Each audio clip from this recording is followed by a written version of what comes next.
Boa noite a todos. Quem estiver aí fora e quiser já entrar,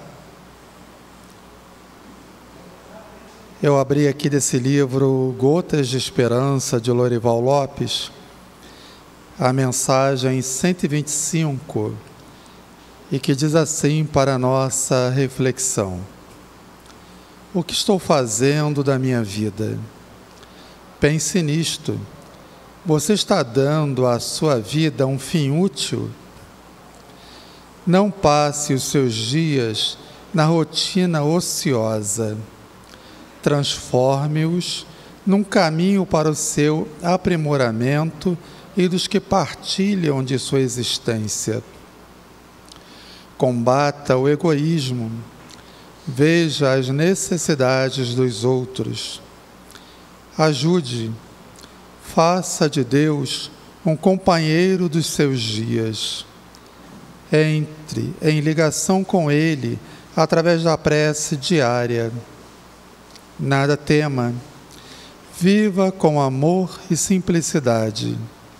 Servir é a única maneira de dar um sentido à vida e garantir a felicidade. Sem dúvida, né? Quando ficamos à toa, a vida parece até mais difícil, né? Parece que o tempo não passa e depois a gente se sente inútil. Mas quando estamos realizando qualquer tarefa que seja voltada para o bem, nosso próprio bem, o bem da nossa família, o bem da sociedade, nós nos sentimos melhor. E hoje estamos aqui reunidos. E quem está nos assistindo pelo Instagram, pelo Facebook, pelo YouTube, também se sinta reunidos conosco. Estamos aqui reunidos em nome de Deus e podemos juntos fazer algo de útil, fazer o bem. Segundo os Espíritos nos ensinaram, toda ocupação útil é trabalho. Então nós podemos trabalhar com os nossos pensamentos agora, focados em Deus, mentalizando aqui a nossa casa, mentalizando a nossa família e mentalizando a humanidade. E vamos pedir então assim a Jesus: Jesus, querido amigo, em Teu nome, sobretudo em nome de Deus, nós desejamos dar continuidade à nossa reunião e nos oferecemos a Ti, Senhor, como trabalhadores da Tua seara, não apenas nesse momento, mas em toda a nossa existência, de forma, Senhor, que sejamos daqueles que se alegrarão no futuro, quando virmos o fruto do trabalho realizado. Muito obrigada por tudo, Senhor. Nos ajude a permanecer contigo e em Teu nome, em nome de Deus, que nós possamos então dar continuidade à nossa reunião. E hoje teremos o nosso querido amigo Alexandre Moreira, vai nos falar sobre esse tema, Deus e a sua criação. Há muitas moradas na casa de meu Pai. É sempre um tema atual e é sempre um tema muito gostoso de nós meditarmos. Alexandre, muito obrigado. Boa noite a todos. Obrigado à casa por mais um convite, né? Me permito aqui botar o óculos e segurar minha colinha aqui, né? Para poder não me perder, né? Mas hoje fui convidado a falar sobre um tema, né? Eu perguntei quantos dias tinha para falar sobre esse tema, né? Aí falaram que é só 50 minutos. Eu falei, opa, que legal, né? Então nós vamos tentar, né, resumir um pouco mais, né? Sobre essa questão muito interessante, que é tentar falar de Deus, a sua criação, até chegar nesse tema que é há muitas moradas na casa do Pai, né? É importante dizer que a história da humanidade ela não começou hoje, né? Não começou ontem, né? Ela começa há muitos séculos atrás, onde a humanidade vai aprendendo e trazendo conceitos filosóficos que vão sendo amadurecidos com o tempo. Então, de uma sociedade totalmente politeísta, com vários deuses, né? Era necessário que ao longo dessa trajetória viesse a ideia do Deus único, né? E essa proposta, ao longo da história da humanidade, ela vem sendo amadurecida, crescida, fortalecida, né? Nós vamos encontrar na Antiguidade a figura de Hermes, o Trimegisto, vamos encontrar no Egito, né, a figura de Akhenaton, ou Akhenaton, né, trazendo a ideia do Deus Sol, né? Mas nenhuma dessas ideias e outros tantos que passaram, que aqui vamos, né, muito rapidamente só recordar, né, conseguiu trazer e fortalecer de forma que isso ficasse na terra, até que tivemos pelas mãos de Moisés, né, junto com aquele povo, o povo judeu, né, que vivia naquela localidade, trouxeram essa ideia do Deus único. A nossa intenção hoje não é citar ou comentar toda a história de Moisés, porque caberia, né, uma palestra específica sobre isso, mas é para ressaltar que com Moisés a ideia do Deus único se fez presente na terra. E como a ideia do Deus único já estava presente na terra, era necessário que se preparasse a terra por um conceito ainda maior, né? Para esse Deus de amor que viria a ser apresentado, pudesse ser apresentado no mundo. Mas, né, o amor só se faz presente aonde a justiça já se encontra implementada. E é por isso que após Moisés vem toda uma sociedade para amadurecer o conceito de justiça, e aí encontramos o Império Romano, né? O Império Romano, apesar das muitas mazelas que trouxe ao mundo, também trouxe muitas coisas boas, e uma delas é exatamente o conceito de justiça, né? Então, os princípios jurídicos do povo romano são princípios jurídicos que perduram até os dias de hoje, né? Dura lex, sed lex, a lei é dura, mas é a lei, né? E outros tantos princípios, né, daquele tempo que vigoram, né, até os dias atuais, né? Então, com a presença da ideia do Deus único, né, com a justiça já vigorando pelas mãos daquela sociedade, né, que apesar de muitos erros, né, muitos problemas que também trouxeram, também foram responsáveis por divulgar a ideia, né, posteriormente do Cristo. Então, Jesus vem, portanto, como a tradução desse amor em pessoa, né, desse amor vivo, né, desse amor redivivo, né, que vem trazer a exemplificação daquilo que era o conceito de amor. Jesus, portanto, após a vinda da ideia do Deus único com Moisés, da justiça já presente na terra, Jesus vem exemplificar a ideia do amor. Então, Jesus não era um pregador, né, por si só. Ele era aquele que vivia a mensagem que trazia, né? Portanto, depois da sua passagem, o Império Romano trata de divulgar ainda mais por torná-la a religião oficial, né? E ela passa a ser conhecida em muitos lugares do mundo. Portanto, após a ideia do Deus único na terra, as ideias de justiça já existindo e o amor já presente, é a hora que o plano espiritual fala: pessoal, está na hora de vir todo mundo para a terra. Então ele faz uma raspagem lá no plano espiritual e vem todo mundo para cá, naquilo que nós conhecemos como Idade Média, né? E vem de tudo, né? Vem doença, vem guerra, vem problema, vem uma série de consequências, e aquela humanidade, nós passamos por esse período até que era necessário vir a época das luzes, né? E aí nós vamos relembrar algumas ideias muito interessantes já nesses conceitos iluministas vindo ao mundo, né? Com algumas ideias sensacionais, né? Nós vamos encontrar, né, lá na França, né, que se encontrava agora já querendo se libertar do domínio daqueles que ali dominavam, né, conhecidos como os Bourbons, né, que haviam perdido de certa forma aquele equilíbrio, né, e o controle sobre toda aquela situação. A Revolução Francesa vem trazer então esses conceitos, né? E é interessante que os conceitos da Revolução Francesa até hoje ainda são válidos, né, no sentido que se todos nós queremos ser livres, e todos nós podemos ser, nós não somos iguais. Se nós somos completamente iguais, nós não somos livres para fazer o que queremos. E entre a liberdade total e a igualdade total, existe uma coisa que vai surgir, que é a fraternidade, né? A fraternidade, ela vem para entender que nós não somos totalmente livres para fazer o que quisermos, aonde quisermos, e também não somos totalmente iguais, que ninguém é igual a ninguém. É necessário ter essa fraternidade para entender esse equilíbrio tênue entre essas duas coisas, né? Mas o mundo percorre pelo progresso dos homens, das pessoas que ali estão, né? E assim nós vamos encontrar, né, lá na Catedral Francesa, né, uma figura famosa, né, de Gaspard Chometre, né, dizendo que a partir daquele momento nós não necessitamos mais de Deus, né? Deus não era mais necessário, estava sendo renegado a um plano secundário, né? Agora o nosso Deus era nada mais do que a razão, né, e a ciência. E naquela procissão saindo da Catedral Francesa, né, pega uma bailarina do teatro francês, né, que vai à frente fantasiada da deusa razão, né, apregoando que a partir daquele momento Deus não era mais necessário no solo francês e por que não dizer no mundo, né? Mas essas coisas caminham e a humanidade sempre vai crescendo e amadurecendo os seus conceitos, né? E, de certa forma, né, Napoleão, na segunda concordata, ele traz Deus de volta por decreto, né, ao reino da França.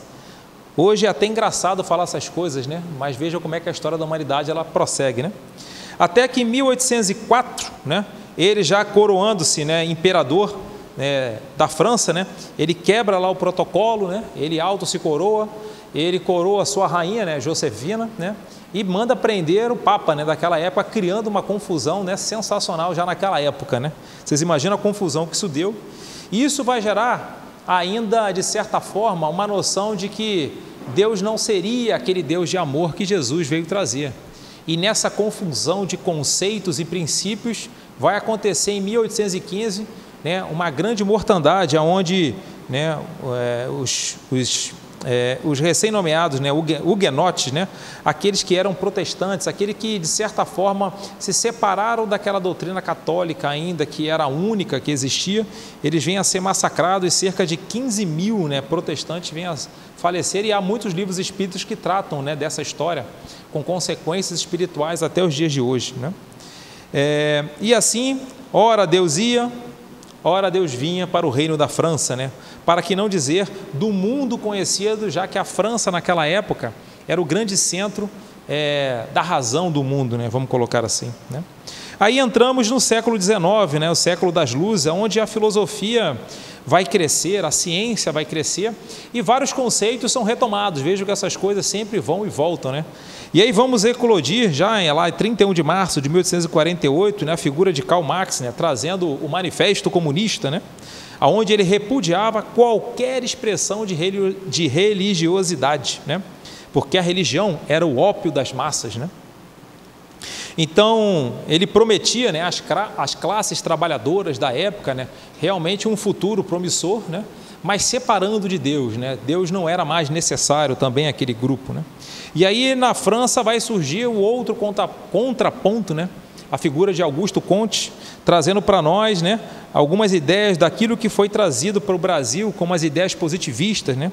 Onde Deus, né, a conduta ilibada, a procura pela melhora vai ser a busca dessa espiritualidade, desse comportamento onde a divindade passa a ser um grande elo, né, na comunicação com os espíritos, né?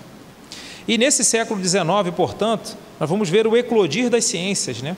Então, aonde insurgem os grandes fisionomistas que, ao vasculhar o corpo humano, perguntam, né, aonde que está a alma? Já vasculhamos tantos corpos e não encontramos essas almas, né?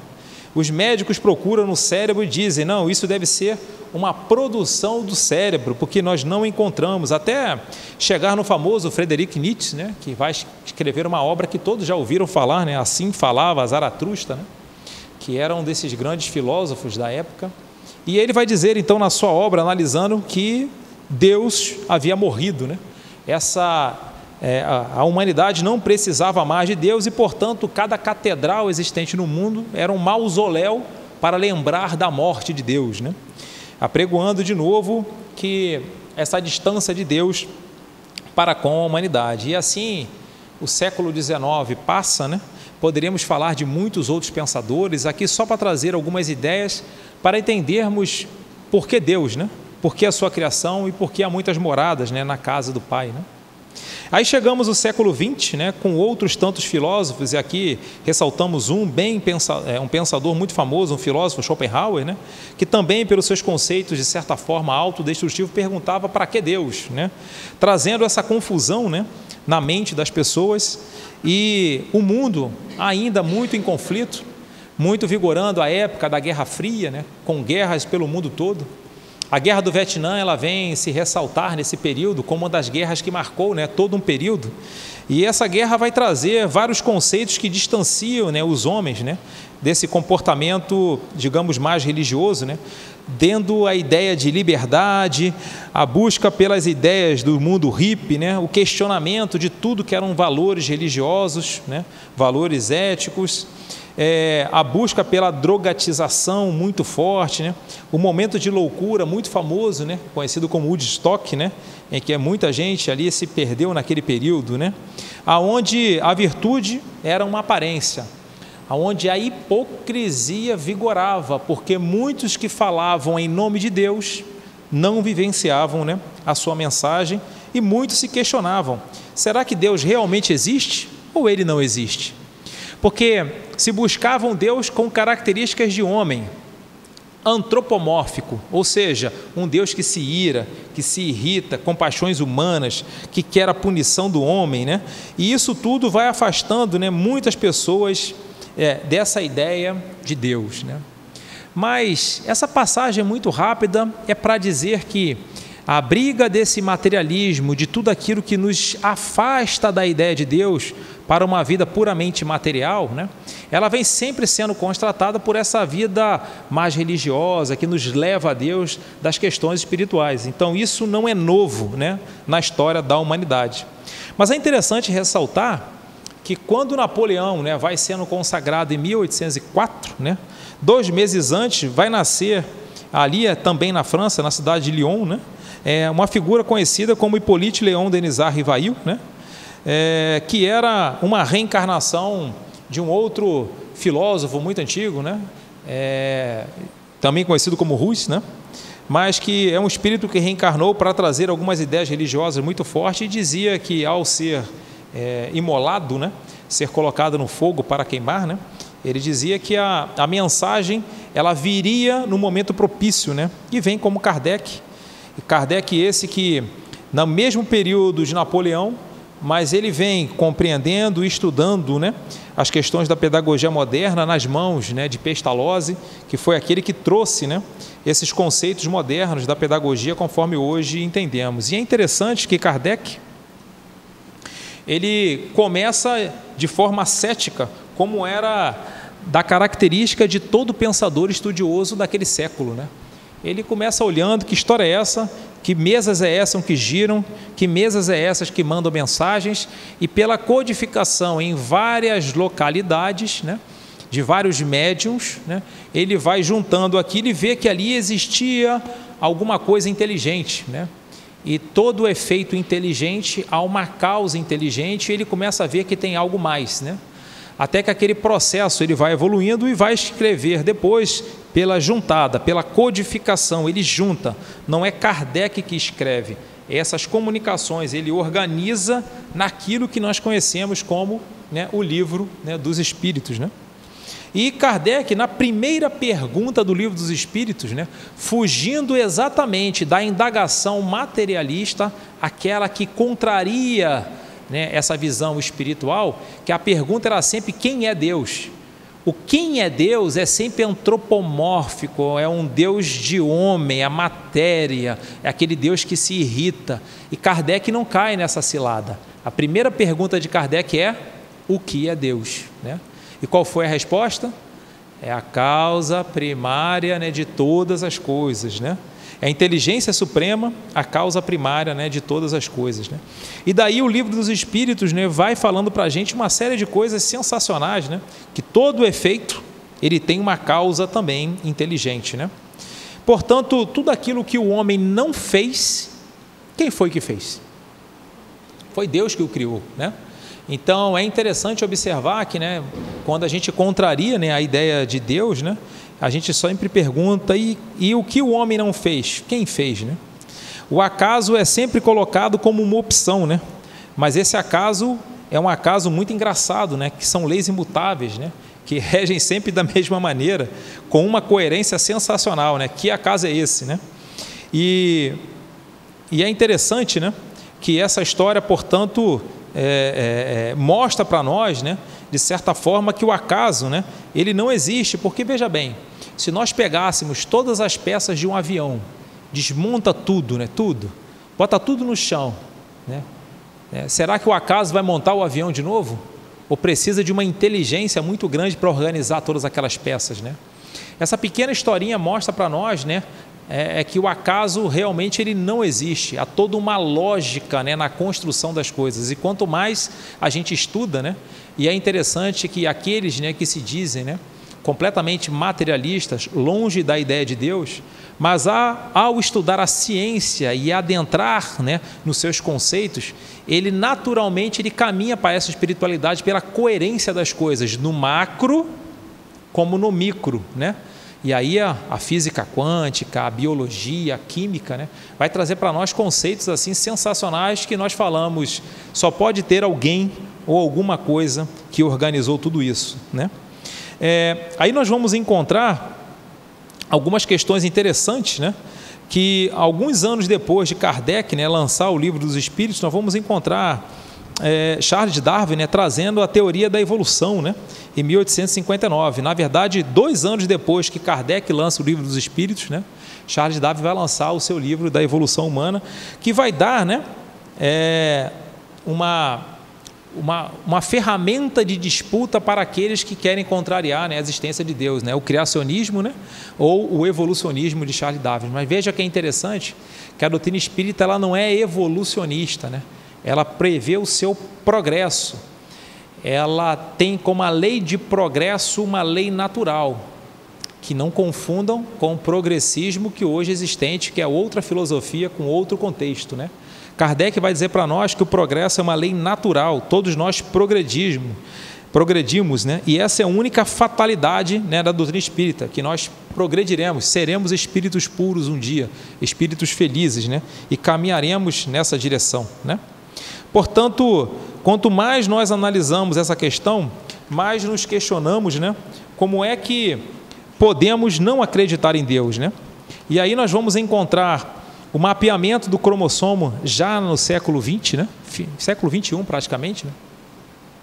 Trazendo para nós um questionamento sensacional, onde os entendidos no assunto, né, vão dizer para nós que é o seguinte, né, esse mapeamento são mais de 3 bilhões de letras, de códigos, né? Todos esses códigos, né, se fossem empilhados, né, dariam um prédio de 51 andares, né, que levariam alguns anos, mais de 30 anos, para a gente poder ler o básico dele. É para mostrar para nós essa complexidade que é esse organismo, né, que nós chamamos de corpo humano. Isso mostra que algo foi pensado, que alguém pensou na sua construção, né? Que ele não é por acaso, que ele tem uma lei, ele tem leis que o mantêm e o organizam, né? E aí, um cientista desse, muito conhecido, Francis Collins, né, um americano, ele questionando, né, a presença de Deus, mas entendendo nessa genética nova, nesse projeto genoma, né, algo que mexe com esse conceito de que Deus não existe, né, porque é tanta perfeição, é tanta consequência natural, é um alinhamento de entendimentos para chegar naquela posição, que só há uma resposta plausível, que é alguém pensou nessas coisas, né?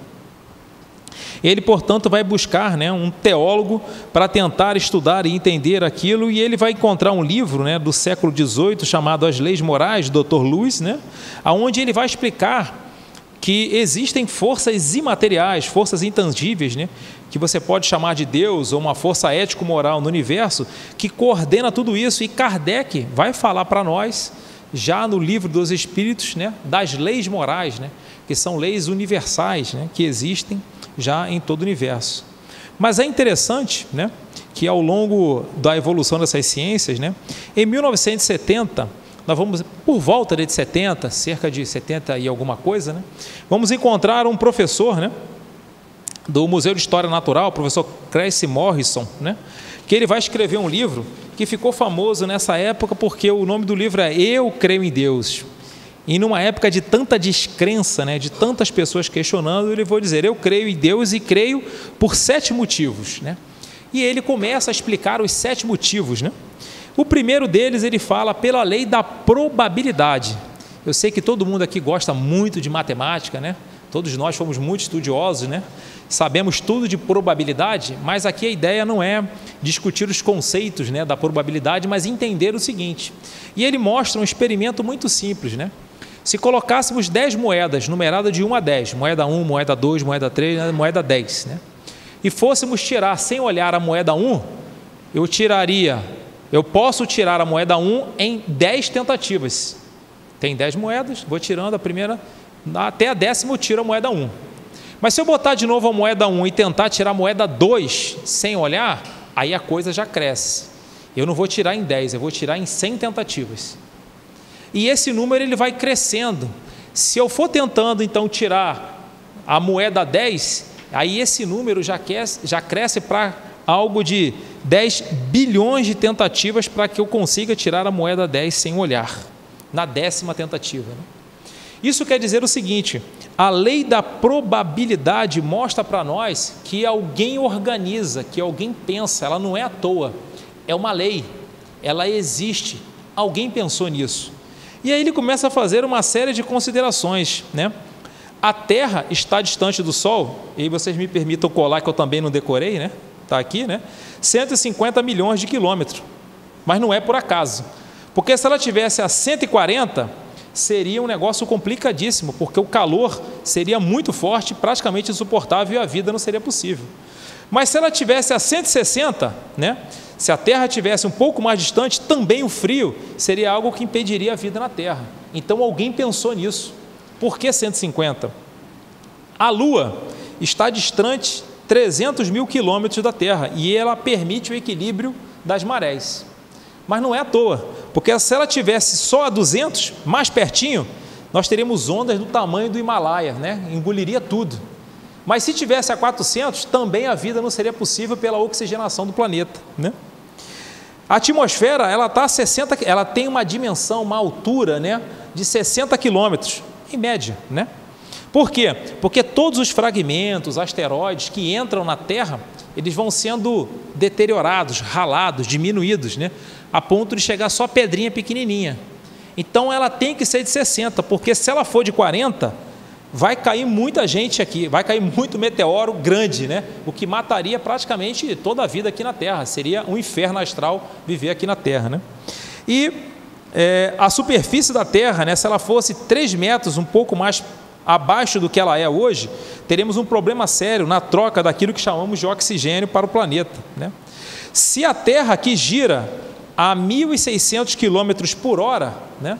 Se ela girasse 10 vezes menos, se fosse só 160, o dia seria de 120 horas e a noite de 120 horas. Então, de dia morrer todo mundo queimado, quem sobreviveu morrer de frio à noite, não é isso? Então, alguém pensou, por que a velocidade, né, é 1.600, né?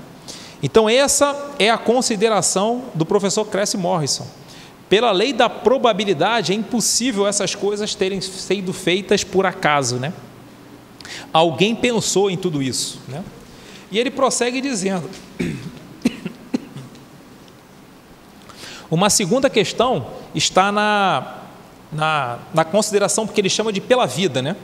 Então, eu acredito em Deus pela vida, e ele coloca o seguinte: qual é a definição de vida? Nós vamos encontrar, então, vários tipos de conceitos de vida, né? Se você for um filósofo, se você for um biólogo, né? Se você for um professor ou um poeta, a vida vai ter uma série de conotações diferentes, né? E ele ressalta de um biólogo que ele fala, né, que a vida vai muito além da matéria, porque a vida é um químico extraordinário, que ele transforma, né, o adubo e a água em açúcar, madeira e perfume. Obrigado, tá? Então, nós poderíamos definir a vida de diversas maneiras diferentes, né? Assim como uma folha não é igual em lugar nenhuma do mundo, né? E aquilo que a doutrina e a ciência já nos ensina, né? Um protoplasma, a matéria, digamos, mais quintessenciada, e o raio de sol, né? Ela transforma qualquer coisa em vida ao longo de milênios, né? Então, se toda a vida na Terra acabasse e só ficasse o protoplasma, né, com o raio de sol, né, incidindo sobre ela, em alguns milhões de anos, talvez bilhões de anos, a vida estaria de volta, né? Isso é para dizer que nada é feito por acaso.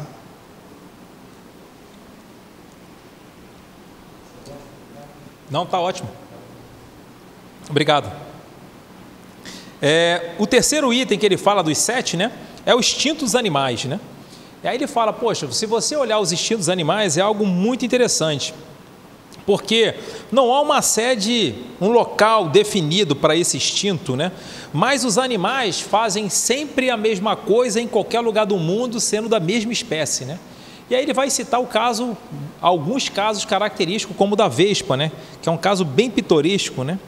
Que ela, quando vai procriar, ela vai desovar, né? Todo inseto ele já nasce com fome, né? Com vontade de comer, e a vespa não pode comer carne morta, tem que ser carne viva, senão a vespa morre, né? Então, a mãe vespa, né? Vamos colocar assim, né? Ela pica o gafanhoto, mas não mata, imobiliza. Ela desova no local menos vital do gafanhoto, nas partes mais baixas, para que quando os filhotes já tiverem nascido, eles vão comendo o gafanhoto da parte ainda viva para a parte do gafanhoto onde ele vai realmente a sede do gafanhoto. Mas é interessante, né, que a vespa não erra nunca, porque se errar, a espécie não prossegue, né? E até hoje, né, os cientistas buscam entender como é que ela pica o gafanhoto para que ele adormeça sem matá-lo, né? Porque o veneno da vespa é muito forte. Então ela fala, quem ensinou isso? Né? Como é que isso pode acontecer? No mundo inteiro é assim, né?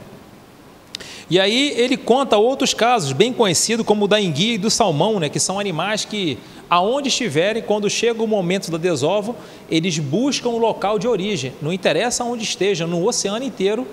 Inclusive o salmão, ele sobe o rio, é aquela cena que todo mundo já viu em filme, novela, né? Do peixe contra a maré, né? E o urso querendo comer, né? É exatamente isso, né? É o momento da desova. E ele fala, quem ensinou isso para o salmão, né? Quem ensinou isso para as enguias? Que instinto é esse? Será que é por acaso? Cita o João de Barro, né? O João de Barro, uma ave brasileira, né? Então ele explica que o João de Barro, no inverno, ele sobe na árvore mais alta e coloca o bico para sentir o vento frio, qual é a direção dele. E ele constrói a casa dele sempre em sentido contrário, porque se ele assim não fizer, quando chegar o inverno, né, os filhotes morreriam. Então, quem ensinou isso para o João de Barro, né? Então, pelo instinto dos animais, né, eu creio em Deus, né, segundo aqui o professor Claire Morrison, né? O quarto item são os genes e cromossomas, descoberto ali já no final do século XIX, né? É uma infinidade de entendimentos, mas se pudéssemos resumir tudo isso, eles colocam que toda a humanidade caberia, né, num dedal de costureira, né? Pela capacidade infinitesimal, era tão pequeno que, veja, é tanta informação que nós falamos que cabe mais de 50 pisos, mas ela é tão pequenininha que caberia num dedal, né? Então, para nós vermos a complexidade, quem é que pensou nisso, né? Nós somos feitos de gene e cromossomos, o nosso corpo, né? Então, vejam que alguém pensou nisso. Então, ele coloca que as características humanas, né, todas elas estão nesses genes, né? Cor do cabelo, né? Pessoal que vai ficar careca, que nem eu, etc. Tal, tudo isso está lá, né? Tem barba, não tem? É mais cabeludo, é menos, né? Está tudo lá, né? Então, essas características, né? E ele usa uma expressão muito bonita, contam as glórias de Deus, né? E quem usa essa expressão aqui, contando essa história para nós, é Edivaldo Franco, né? Depois vocês busquem lá a palestra dele, é sensacional, tá? É um pouco sobre isso aqui, né? E ele vai dizer, uma quinta forma disso aqui, de entender Deus, né? De acreditar em Deus, é a inteligência humana. Então ele coloca assim, se o instinto ele é uma nota monótona, né? A inteligência seriam as 7 notas musicais, né? A gente consegue caminhar e entender e criar o abstrato, entender o concreto, né? Fabricar coisas e criar, que só o ser humano consegue fazer isso, né? Os animais não conseguem, né? Então, pela inteligência humana, né, eu creio em Deus, porque alguém pensou nisso, na sua estrutura, na sua organização. Ele conta, inclusive, a sexta, né? O sexto motivo é pelo equilíbrio ecológico. Então, as espécies, né, os animais, estão todos numa cadeia alimentar, né, num processo de equilíbrio. E ele conta um caso muito pitoresco acontecido na Austrália, em que eles resolveram construir, para barrar um pouco os ventos, né, algumas plantas, né, para fazer uma proteção, né, eles chamam de cerbes, né, mas aquelas plantas não eram originárias da Austrália, aquilo se proliferou, né? Porque ela não tinha um predador natural. Então eles foram em busca de um predador, né, que pudesse ser um predador daquele alimento, e no mundo, né, conseguiram achar, né, e colocaram lá, e aquilo foi diminuindo, mas pela reprodução dos animais poderia criar um outro problema, né, porque agora a planta diminuiu, mas os animais cresceram, mas houve um equilíbrio entre insetos que comiam as plantas e as plantas que poderiam servir para esses insetos. Por esse equilíbrio, quem fez isso? Quem pensou? E a natureza toda ela é equilibrada ecologicamente entre aqueles que se alimentam de outros animais menores, até chegar aos herbívoros, né? E assim há toda uma cadeia alimentar, né, no planeta. Então, por esse equilíbrio ecológico, né, eu creio em Deus, né, segundo o professor Cressy Morrison, né? E ele termina dizendo para nós, né, que o 7º item, né, que ele coloca é exatamente a imaginação, né? A imaginação, que é uma característica somente dos homens, né? Ele vai ressaltar aquilo que está lá no Salmo 19 de Davi, que vai dizer, né, os céus proclamam a glória das suas mãos, né? E o universo canta a beleza da sua criação. E ele vai dizer para nós, né, que o homem é o único ser que consegue imaginar, consegue explorar o universo. E aí ele vai relembrar esses grandes físicos, né, que desde o século XIX até hoje vão desvendando todo o universo, né? E aí ele começa dizendo, né, que desde Einstein até os cientistas mais famosos vão lembrar que já foram catalogadas mais de 100 bilhões de estrelas só na Via Láctea, né? Que existem mais de 100 milhões de galáxias, né? E todos os dias, né, sabemos aí pelos buracos negros que galáxias morrem e pelas nebulosas galáxias nascem, né? Então, a gente começa a imaginar essas coisas, chega a dar uma dor na cabeça, né? Mas essa imaginação, que é característica do homem, faz com que nós possamos, né, continuar crescendo, imaginando e caminhando na direção da espiritualidade. Portanto, Deus faz parte desse processo natural do homem de crescimento, de se livrar desse materialismo que nos afasta das coisas de Deus. Por isso temos que ter muito cuidado, né, com os conceitos que nós vemos no mundo, né? Então todos eles temos que ver, temos que ajudar, temos que estudar, temos que acompanhar tudo isso, mas entender que existe um algo mais. E vejam, isso tudo para chegar na criação de Deus e para chegar no Evangelho segundo o Espiritismo. O Evangelho segundo o Espiritismo, na organização de Kardec, ele é sensacional, né? Porque Kardec, os 4 primeiros capítulos do Evangelho são capítulos conceituais. Ele vai trazer para nós os 4 grandes conceitos, ou 4 principais conceitos, para que possamos entender depois outros princípios filosóficos. Então ele começa dizendo assim, ó, capítulo número 1, né? Não vim destruir a lei. Então ele vai dizer para nós, e essa história de começar lá atrás não foi à toa, é para dizer que Kardec diz, olha, a gente não veio destruir nada. Desde a lei de Moisés, da ideia do Deus único, passando por aquele que viria a ser reconhecido como o Messias prometido, né? Onde Jesus ele passa pelos pontos para ser reconhecido, aquilo que os antigos haviam dito, principalmente Isaías, mas foram mais de 16 profetas, né? Dizendo, ó, ele vai chegar e por isso que ele vem a ser batizado e passado por outros tantos pontos, eu sou o Messias, eu sou aquele, né, que veio trazer essa mensagem que era tão esperada. Só que muitos não reconheceram, porque esperavam na figura de Jesus aquele que seria o Salvador, aquele que seria o grande guerreiro, aquele que superaria o Império Romano, né, e dominaria o Império Romano pela força das armas, né? E Jesus vem exatamente o contrário. Ele vem trazer um conceito completamente diferente, né?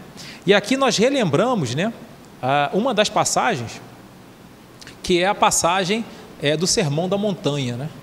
A passagem do Sermão da Montanha é um negócio assim sensacional, que só ele era para a gente estudar, né, em vários dias em separados. Nós vamos dar uma pequena pincelada aqui, só para reforçar alguns aspectos muito rápidos e interessantes dele. O Sermão da Montanha é o sermão mais, é o maior sermão, né, que tem na Bíblia, né? E ele por quê? Porque ele é composto de 3 capítulos, né? O capítulo 5, ele é destinado àqueles que são chamados pobres de espírito, né? O capítulo 6 é destinado àqueles que são os poderosos, né, os ricos, aqueles que detinham o poder de certa forma. E o capítulo 7, ele é destinado aos religiosos, aqueles que detinham o poder temporal, o poder de Deus, de dizer aos outros o que deviam fazer ou não fazer. Mas é interessante que quando Jesus, né, ele vai fazer o Sermão da Montanha, né, ele segue alguns princípios muito interessantes, né, onde vários sinais ali, ele sobe, né, no sentido de estar no alto daquele que ensina, depois ele senta, né, aquele que senta está dando aquela palavra divina, aquela palavra que realmente vem de Deus, né. As pessoas sentam ao pé do mestre, né? Quem senta ao pé do mestre é aquele que aprende, né, com a divindade. Mas é interessante que nesse capítulo 5 é onde Jesus vai trazer para nós: bem-aventurados os pobres de espíritos, porque deles é o reino dos céus, e vai trazer todas as bem-aventuranças que nós já ouvimos falar, aquelas 8. Bem-aventurados que choram, porque serão consolados, os mansos que herdarão a terra, e aí ele prossegue trazendo para nós uma série de ensinamentos. Mas é ainda no capítulo 5 que ele traz para nós aquela frase que todo mundo já ouviu: vós sois o sal da terra, vós sois a luz do mundo. E ali ele explica, né, que esse sal é aquele que conserva o alimento, que altera o sabor, é aquele que, ao levar a mensagem do Evangelho, ele conserva as suas mensagens e muda o ambiente onde ele está, né? Ele é a luz do mundo porque ele traz essa luz, esse conceito, né? Ele ilumina onde ele chega, né? Ele, portanto, vai fazer a correção de 5 mandamentos antigos, ainda no capítulo 5, né? Que ele vai falar sobre o não matarás, o não cometerás adultério, o não perjurarás, o olho por olho, o dente por dente, e termina falando do amarás o teu próximo e odiarás o seu inimigo, que era um princípio antigo. E ele vai falar: amai os vossos inimigos, bendizei o que vos maldizem, fazei o bem o que vos odeiam, e orai pelos que vos maltratam e vos perseguem, para que sejais filhos do vosso Pai que está no céu. Portanto, esse Jesus, que é um Jesus de bondade, de amor, né, ele contrasta com aqueles que esperavam, né, um Jesus guerreiro, que iria sobrepujar, né, o povo romano. E aí, no capítulo 6, ele já muda o tom. O capítulo 6 não é o tom consolador do capítulo 5, né? Já é uma chamada de atenção, que ele vai falar para aqueles poderosos da época, aqueles que detinham, né, toda a riqueza. Então ele vai explicar para não dar esmola, para não fazer barulho, né? Para não fazer algazarra, para não ficar divulgando, né? Quando fizer o bem, não conte para os outros, né? Então ele vai falar: não acumuleis tesouro na terra, né? Ele vai falar: não os afadigueis pelo dia do amanhã, observai os lírios do campo, as árvores do céu, né? Então ele vai trazer uma série de conceitos para eles e vai ensinar: olha, quando precisar, não deixe de orar, e ali tem o Pai Nosso. Sensacional, né? E aí ele vai para o capítulo 7, já o último, né? Onde ele fala para os religiosos, né? E ele já chega chamando a atenção, né, dos religiosos, dos sacerdotes, né? Não julgueis para não seres julgados, né? Não condeneis para não seres condenados. E aí ele vai falar do cisco do olho, que a gente vê, mas não vê a trave do nosso. Vai falar da hipocrisia, e veja que Jesus já condenava a hipocrisia naquela época, né? Ou seja, fala-se uma coisa e fala-se outra. Por isso a história da porta larga e da porta estreita que ele vai trazer nesse discurso, já nesse período, né? E ele vai terminar falando que nem todo aquele que diz Senhor, Senhor, né, entrará no reino dos céus. Então não é porque alguém detém o título, né, de sacerdote, de conhecimento da lei, que entrará, porque essa hipocrisia, que é não fazer aquilo que fala, é condenar os outros e fazer pior ainda, né? Veja que isso não é novo, né? Isso é antigo na história da humanidade, né? É Jesus condenando para todos nós, né? E alguém vai falar assim: poxa, Alexandre, tu está falando um monte de coisa, saiu do assunto, né? Se perdeu, mas agora a gente vai tentar fechar, porque estão acelerando o relógio ali, né? Quando no capítulo 1, né, o Kardec ele traz não vi destruir a lei, ele está lembrando exatamente isso, porque de Moisés, primeira revelação, de Jesus, a segunda, o Paráclito, o Consolador prometido, né, ele só poderia vir nessa época das luzes, né, com o advento da ciência irmã da doutrina espírita, que é o magnetismo, né? Só se pode falar de doutrina espírita quando se entende um pouco de energia, de magnetismo, né? Por isso que somente depois da criação do magnetismo, do entendimento das leis do magnetismo, é que a doutrina espírita aparece. Portanto, eu não vim destruir a lei, é o primeiro capítulo, né? E ele vem trazendo no capítulo 2, meu reino não é deste mundo, onde Kardec vai dizer para nós que existe uma vida espiritual, né? Que existe um algo mais, é a sobrevivência do espírito. O mundo a nossa vida não acaba aqui, o nosso espírito ele prossegue, a matéria fica, a matéria decompõe, mas o espírito ele prossegue, né? Já no capítulo 3, aí nós entramos no tema, que há muitas moradas na casa do Pai. Então, se somos espíritos eternos, nós também passamos por uma infinidade de mundos, né? Entendam mundos como escolas, né? São várias escolas, e fazemos uma escola aqui, tem hora que a gente repete, vai para outra escola, tem hora que expulsam a gente, que é muito ruim, vai para outra, faz de novo, né? E assim a gente vai caminhando como esses seres espirituais, né? E aí, Kardec nos explica que didaticamente a gente pode entender essa infinidade de mundo, desse universo que está se expandindo, né?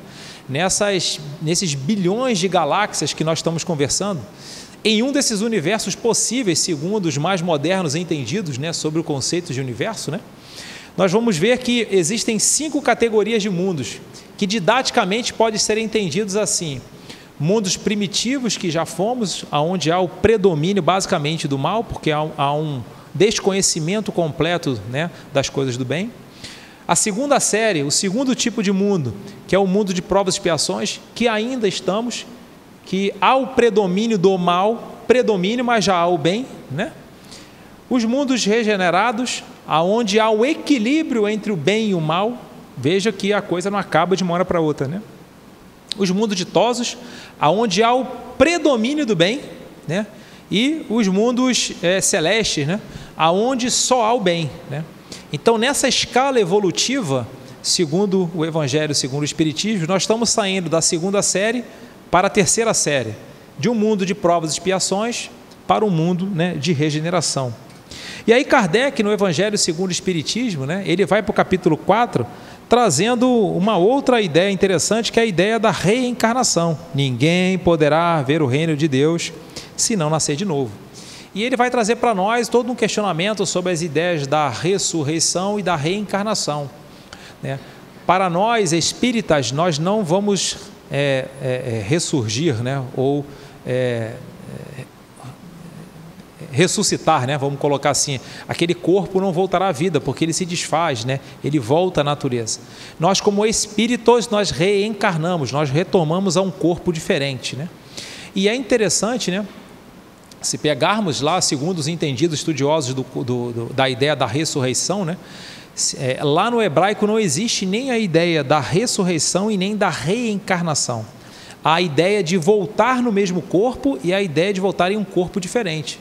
É por isso que muitos questionavam Jesus se Jesus era Elias. Lembram disso na passagem? Você é Elias? Quem é você? Porque a ideia de voltar num corpo diferente não é nova, né?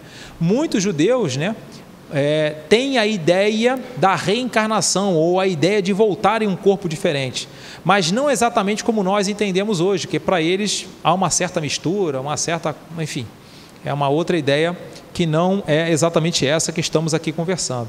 E aí, terminado o capítulo 4, a partir do capítulo 5 para frente, se vocês prestarem atenção no Evangelho, Kardec, o que ele faz? Ele vai no Sermão da Montanha. E os próximos capítulos, do 5 para frente, são as bem-aventuranças. O capítulo 5 é bem-aventurados os aflitos, depois bem-aventurado, ele vai batendo todas as bem-aventuranças e vários outros conceitos que estão todos eles lá no Sermão da Montanha, né? E depois ele vai terminar o Evangelho segundo o Espiritismo com a coletânea de preces, né? Então, dessa maneira, terminando essa rápida passagem, né, que poderia demorar bastante tempo, né? Só gostaríamos de relembrar, portanto, né, que a crença em Deus para nós é um princípio básico, que aqueles que não creem ao longo da história da humanidade sempre retomam as ideias materialistas, ou seja, que não existe nada mais fora da matéria, que nos afasta da presença de Deus, e precisamos ter muito cuidado, né, com as ideias do mundo. Estamos nele, temos que viver, temos que fazer as coisas do mundo, tem que trabalhar, pagar as contas, né? Mas temos que ter cuidado com aquilo que estamos vendo, estamos lendo, estamos observando, para que essas coisas não nos afastem da presença de Deus, né?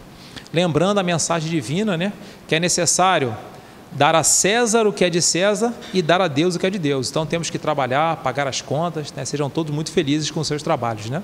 Mas é necessário também dar a Deus o que é de Deus. Então o trabalho no bem, ajuda ao próximo, é algo que todos nós, dentro do nosso particular, da nossa calma, daquilo que é possível, temos que buscar ajudar, trabalhar e crescer, a fim de entendermos que há tantas moradas na casa do Pai, e neste momento de transição planetária, aonde a Terra passa da segunda série para a terceira, aqueles amigos que não têm mais condições de reencarnar, eles estarão fazendo a segunda série de novo, em outro local, em uma outra escola, em um outro mundo, né? Que eles possam se recuperar e nós possamos ter a permissão de continuar aqui na Terra. E teremos a permissão ou não pelo trabalho no bem que estamos fazendo. Lembrando que o maior bem sempre que podemos fazer não é aquele que está fora de nós, né? Que está fora da nossa casa, né? É sempre conosco e para aqueles que estão próximos, para que um dia possamos levar, né, esse bem para aqueles que estão ao nosso redor, porque ninguém dá aquilo que não tem, né? Então agradecemos aos amigos da casa, agradecemos pela oportunidade de estar conversando e nos colocamos à disposição para uma próxima conversa. Felicidades a todos. Boa noite, pessoal. Que bom, né, o nosso irmão Alexandre relembrando para a gente da importância de Deus na nossa vida, da compreensão maior que temos que ter do plano espiritual, das oportunidades que o nosso Pai, na sua infinita misericórdia, tem nos dado, que muitas das vezes nós não temos condição de avaliar. Mas, com certeza, esse amor de Deus por cada um de nós é imenso e nos sustenta na nossa caminhada aqui na Terra. E também sustenta os nossos entes queridos que retornaram ao plano espiritual. Aqueles irmãos que deixaram uma saudade imensa, grandes questionamentos na nossa alma. Nós não queremos a separação e muitas das vezes questionamos o porquê, mas encontramos na sabedoria divina essas razões. Deus, como um grande Pai que é, só vai retirar da terra aqueles que cumpriram a sua missão, que chegou o seu momento. E eles estão vivos, né? Eles estão recebendo as nossas emoções, o nosso carinho. Ninguém deixou de existir. Eles continuam vivos em alguma morada na casa do meu Pai. E são muitas moradas. E esse pai, com certeza, abraça esse filho que retorna ao plano espiritual após o cumprimento da sua missão. Nós que ficamos, temos a nossa caminhada, o calendário está marcado, alguma data para retornar também. Mas enquanto estamos aqui, vamos tentando fazer o melhor. E honrar aqueles que partiram. Mandar energia amorosa para esses corações que nós amamos tanto, né? Para que eles sejam felizes, que eles se sintam abraçados pelo nosso pensamento, pelas nossas atitudes aqui na Terra positiva, que vai honrar aqueles que partiram. Hoje, com muito carinho, eu quero lembrar do nosso irmão Marco Aurélio Gomes de Carvalho. Faleceu no dia 8 de fevereiro, 59 anos, fez uma cirurgia, complicou, uma cirurgia no intestino. E a sua esposa aqui presente, Adriana, o seu filho Gabriel, fazendo essa homenagem ao Marco, né? Para que ele retorne ao plano espiritual com muita serenidade, com muita compreensão, com muito apoio espiritual, apoio dos amigos dessa casa, o seu anjo da guarda.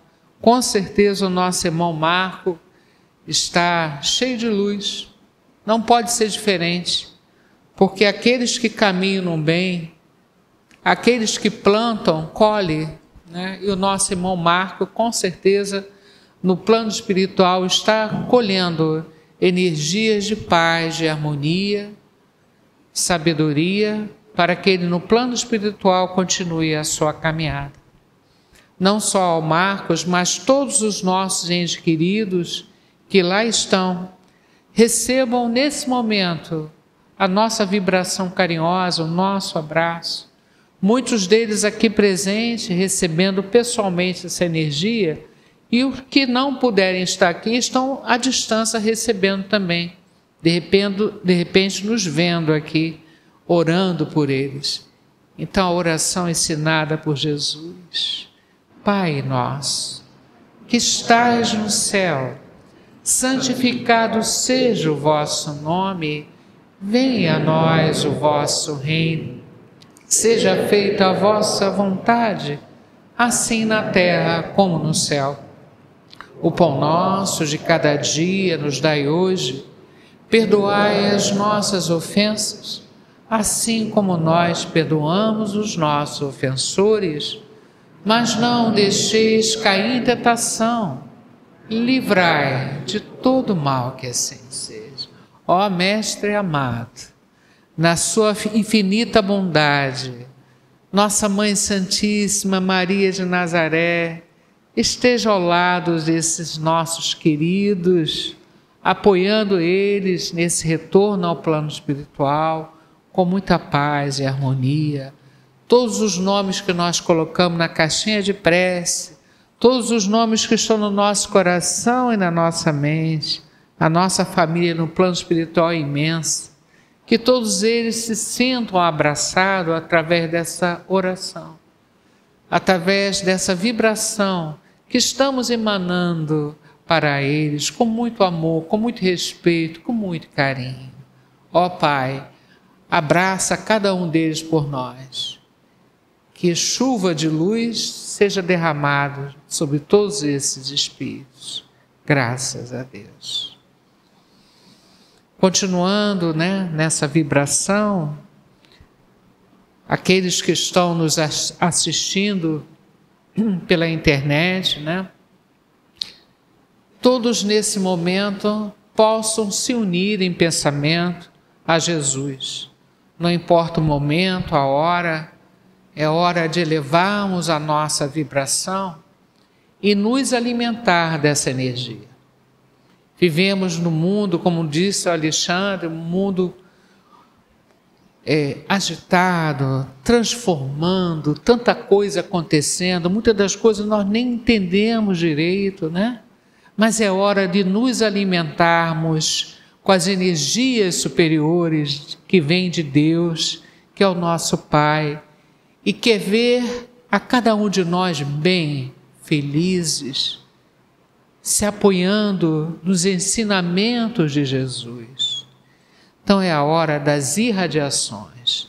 Toda essa energia boa que nós atraímos aqui em nome de Jesus, em nome de Maria, em nome do nosso Pai, através dessa equipe espiritual tão bonita desta casa, com mais de 100 trabalhadores, os mentores da casa, Urubatão, Tupinambá, Joana d'Arc, uma casa muito amorosa, que nos ajuda, que nos fortalece.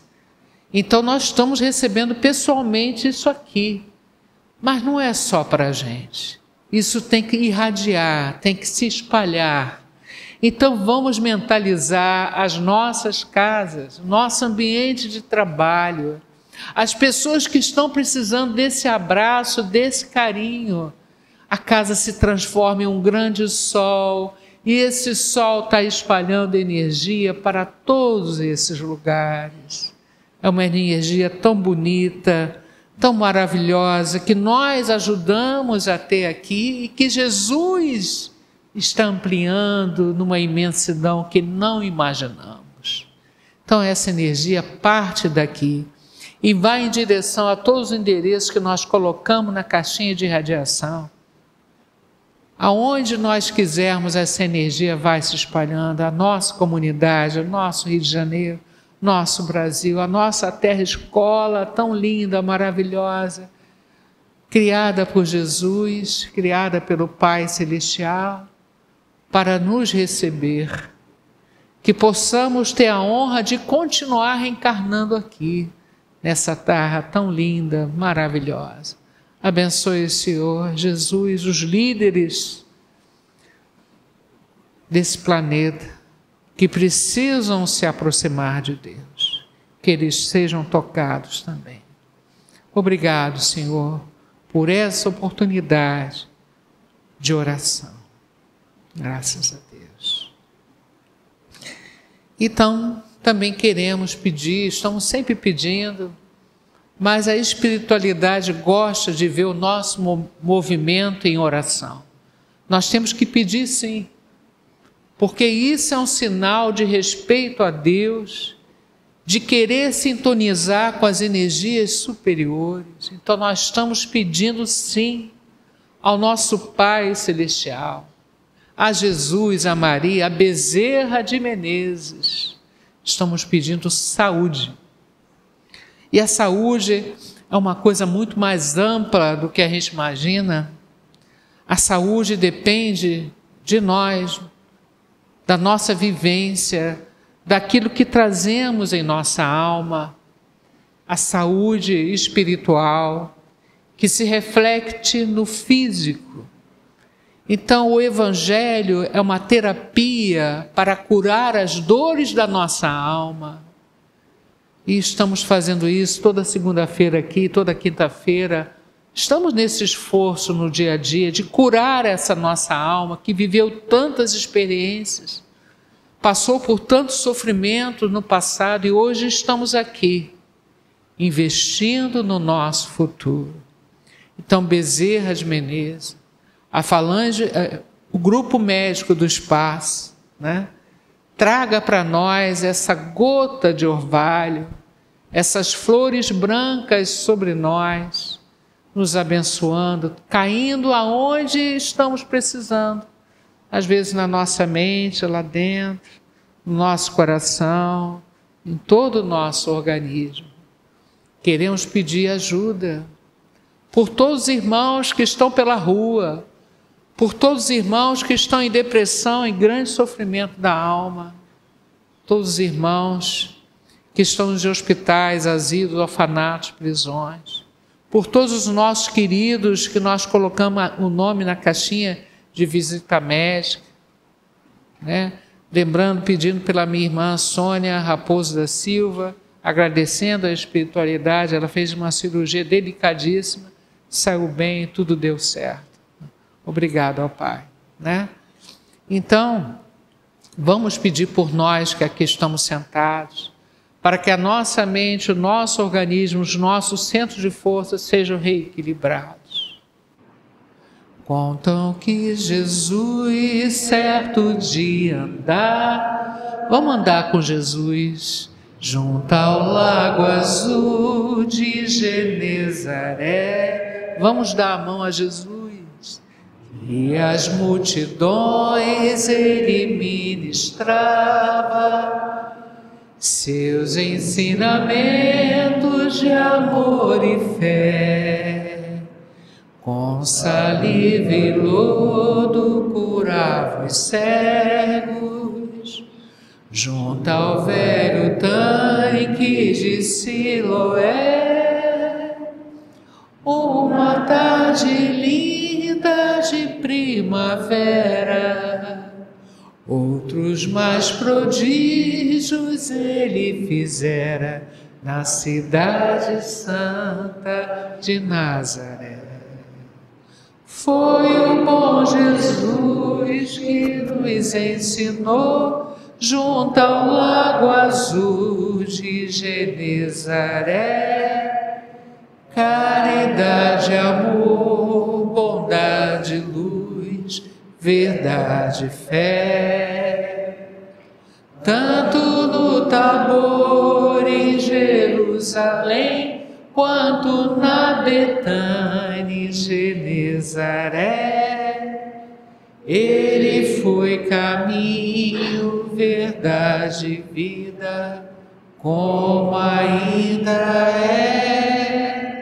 Que Jesus possa passar em suas casas, vocês que estão assistindo pela internet, pelas redes sociais, colocando a mão sobre aonde vocês estão precisando. Tenham fé, tenham essa ligação especial com Deus. Não existe distância, não existe hora. A ligação é automática, né? Então, que Deus abençoe todos esses lares, a todos os irmãos, né? Que as nossas águas no ambiente sejam frutificadas e que todos nós possamos receber esse presente dessa paz com Jesus, né? Pedindo uma atenção especial para a nossa irmã Adriana e seu filho aqui, Gabriel, né? Que eles sejam fortalecidos para continuar a caminhada deles, né? Com muita luz, com muita paz. Bom, meus irmãos, então vamos finalizar com o nosso passe ainda coletivo. Vamos elevar o nosso pensamento com muito carinho a Deus que nos ama tanto. Possamos sempre ter essa certeza e não duvidar. Tudo tem uma razão de ser. Vamos lá.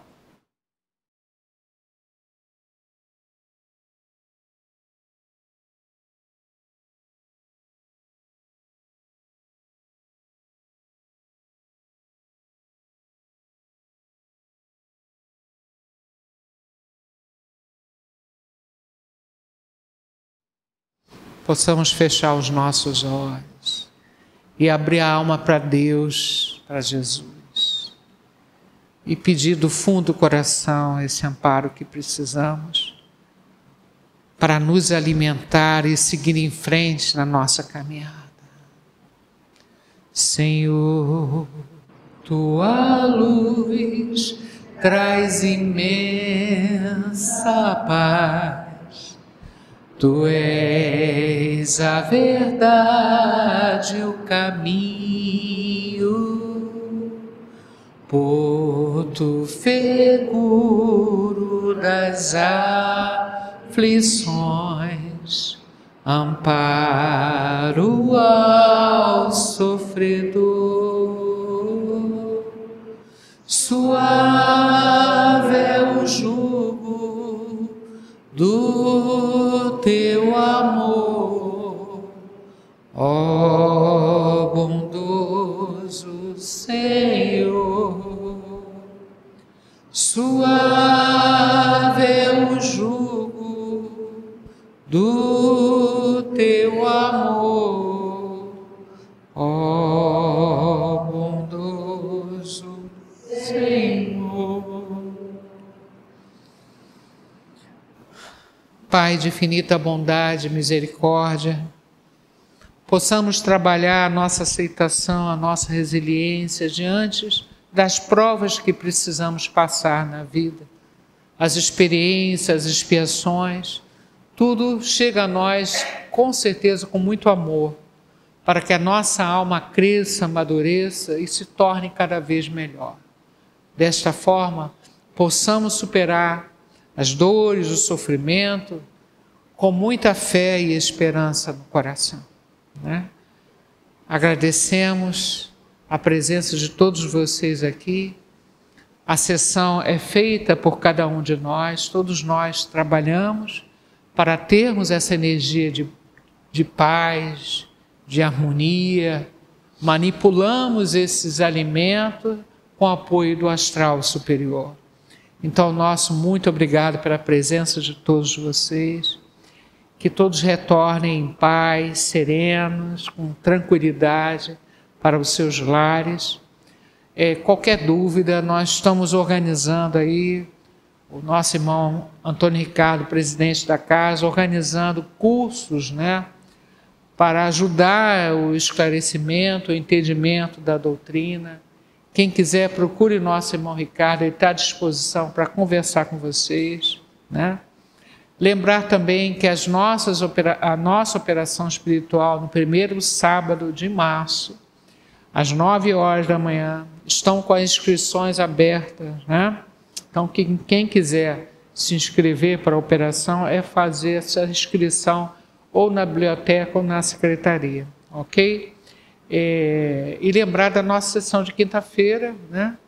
Às 3 horas da tarde, uma sessão muito gostosa, tranquila. Quem não pode vir à noite, pode vir de dia, né? Gente, um abraço a todos, muita paz. Qualquer dúvida, a gente está à disposição de vocês. Que Deus abençoe a todos. Graças a Deus.